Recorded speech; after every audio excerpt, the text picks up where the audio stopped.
মহারাজা বিক্রমাদিত্য শিরীষ গাছ থেকে বেতালকে নামিয়ে কাঁধে চড়ে রওনা দিলেন। কিছুক্ষণ পরে বেতাল বললে, শোনো রাজা, চুপ করে পথ হাঁটতে নেই। বুদ্ধিমানেরা কথা বলতে বলতে হাঁটে। তাই আমি তোমাকে গল্প শোনাব। গল্প শেষে প্রশ্ন করব। যদি তুমি সঠিক উত্তর দাও তবে কথা বলেছ বলে আমি আবার গাছে ফিরে যাব। কিন্তু তুমি যদি উত্তর জেনেও চুপ করে থাকো তাহলে তুমি বুক ফেটে মারা যাবে। রাজা বিন্দুমাত্র ভয় না পেয়ে বললেন, যেমন ইচ্ছা তেমনই করো, আমি প্রস্তুত। বেতাল তার গল্প শুরু করলে। প্রাচীনকালের কথা। ধারানগর এক সমৃদ্ধ ঐশ্বর্যময় রাজ্য। চারদিকে উঁচু প্রাসাদ, সুসজ্জিত বাজার আর সুখী প্রজাদের কোলাহলে ভরা এক নগরী। সেই নগরীর অধিপতি ছিলেন পরাক্রমশালী ও ন্যায়পরায়ণ রাজা মহাবল। তার দরবারে ছিলেন এক বিশ্বস্ত দূত, হরিদাস। হরিদাস ছিলেন অত্যন্ত সৎ, কর্তব্যপরায়ণ ও জ্ঞানী ব্যক্তি। রাজা যখনই কোনো গুরুত্বপূর্ণ বার্তা পাঠাতে চাইতেন তখনই তিনি ডাক দিতেন হরিদাসকে। তার ওপর তিনি এমনই বিশ্বাস করতেন যেন নিজের ছায়া।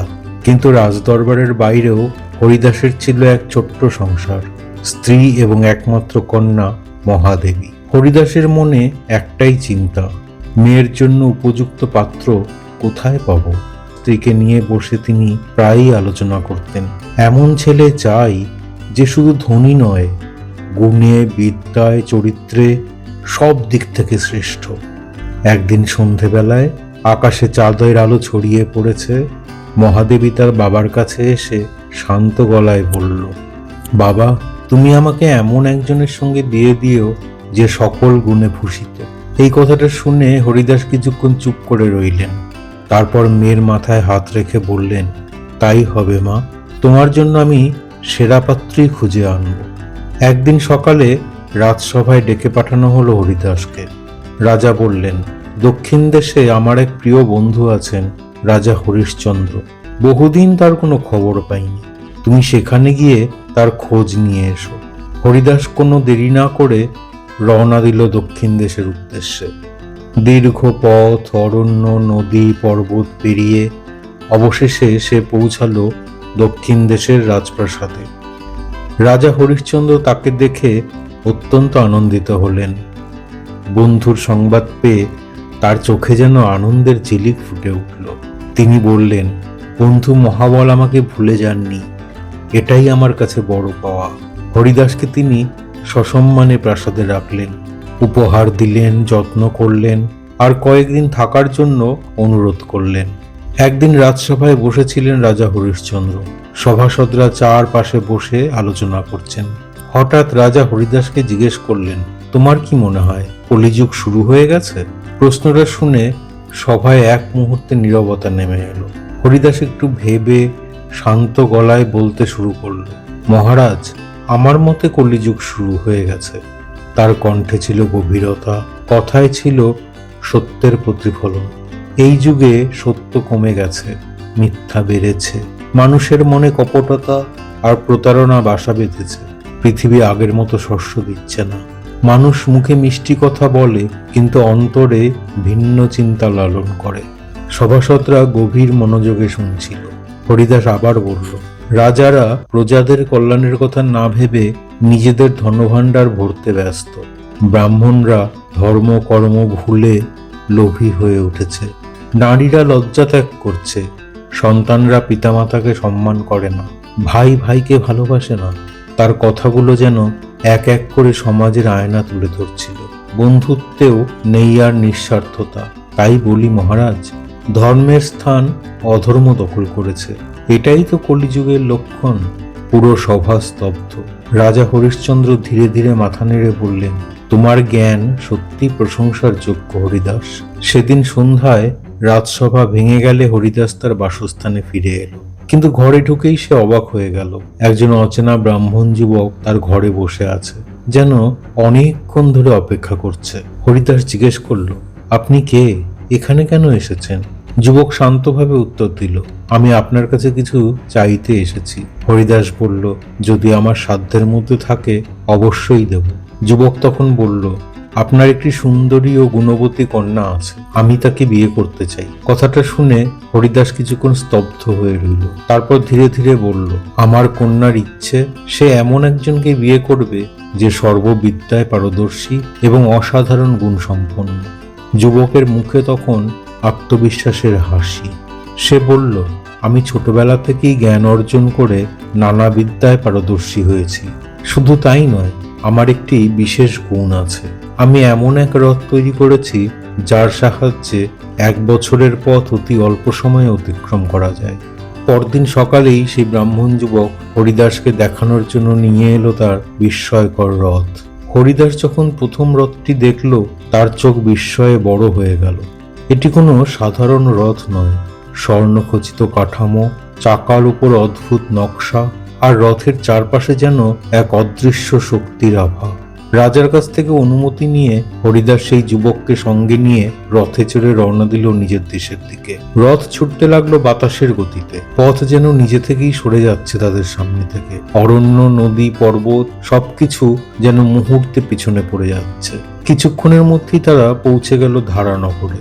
কিন্তু বাড়িতে ঢুকেই হরিদাসের সামনে এলো এক নতুন সমস্যা। তার স্ত্রী ও পুত্র তারা ইতিমধ্যেই মহাদেবের জন্য 2টি পৃথক পাত্র ঠিক করে রেখেছে। এখন পরিস্থিতি দাঁড়ালো এমন, একদিকে হরিদাসের আনা ব্রাহ্মণ যুবক, যার আছে অলৌকিক রথ, অন্যদিকে স্ত্রী ও পুত্রের আনা আরো 2 পাত্র। একজন যোগ বলে সবকিছু জানতে পারে, আর একজন শব্দভেদী বাণের অসাধারণ দক্ষতায় পারদর্শী। 3জনই বিদ্বান, 3জনই গুণে অনন্য। হরিদাস যেন গভীর দোটানায় পড়ে গেল। সে বলল, আজকের রাতটা তোমরা এখানে থাকো, আমি পরিবারের সঙ্গে আলোচনা করে কাল সিদ্ধান্ত জানাবো। কিন্তু ভাগ্য যেন অন্য কিছু লিখে রেখেছিল। সেই রাত চারদিক নিস্তব্ধ, সবাই ঘুমিয়ে পড়েছে। হঠাৎ বাতাস কেঁপে উঠল, দরজা কাঁপতে লাগলো, আর ঠিক সেই মুহূর্তে বিন্ধ্যাচলবাসী এক ভয়ঙ্কর রাক্ষস অতর্কিতে এসে মহাদেবীকে হরণ করে নিয়ে গেল। কেউ কিছু বুঝে ওঠার আগে হরিদাসের চোখে জল, স্ত্রী ভেঙে পড়েছে। ঠিক তখনই সেই 3 পাত্র এসে একত্র হলো। প্রথম পাত্র, যে যোগবিদ্যায় পারদর্শী, সে চোখ বন্ধ করে গভীর ধ্যানে বসে পড়ল।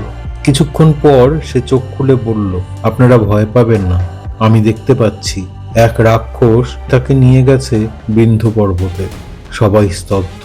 দ্বিতীয় পাত্র বলল, আমি শব্দভেদী বাণ চালাতে পারি, শত্রুর অবস্থান না দেখেও শুধু শব্দ শুনে তাকে হত্যা করতে পারি, কিন্তু সেখানে পৌঁছবো কি করে? তৃতীয় পাত্র, যে রথ এনেছিল, হেসে বলল, সেটা নিয়ে চিন্তা করার দরকার নেই, আমার রথে চড়লেই মুহূর্তে পৌঁছে যাব আমরা।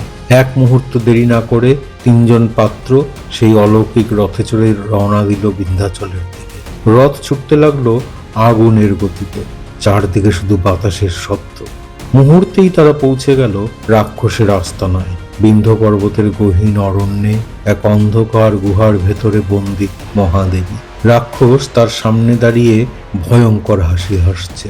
ঠিক সেই সময় বাইরে থেকে দ্বিতীয় পাত্র প্রস্তুত করল তার শব্দভেদী বাণ। গুহার ভেতর থেকে রাক্ষসের গর্জন শোনা যাচ্ছে।